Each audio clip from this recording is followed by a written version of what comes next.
Law of attraction म्हणजेच आकर्षणाचा सिद्धांत. त्यानुसार तुम्हाला हवी असणारी एखादी वस्तू, व्यक्ती किंवा परिस्थिती ज्याच्याबद्दल तुम्ही सतत विचार करत आहात, कल्पना करत आहात, ती तुमच्या कल्पनेतील वस्तू, व्यक्ती किंवा परिस्थिती एखाद्या चुंबकाप्रमाणे प्रत्यक्ष तुमच्या जीवनात येते. ऑस्ट्रेलियन साहित्यिक रोंडा बर्न यांनी द सिक्रेट पुस्तकातून आकर्षणाचा सिद्धांत मांडलाय.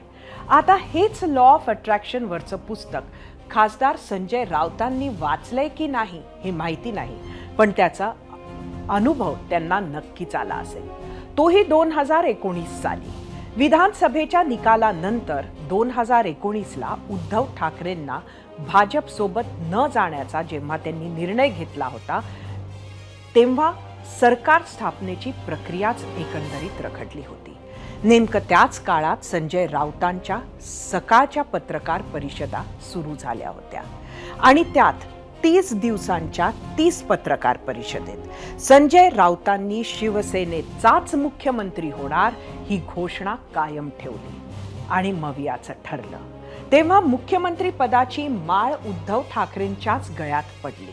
मग या सरकार निर्मितीला जुळलेल्या राजकीय गणितांचीच चर्चा झाली, पण राऊतांचं मॅनिफेस्टेशनकडे कदाचित सगळ्यांनी त्यांचा आत्मविश्वास म्हणूनच पाहिला असेल.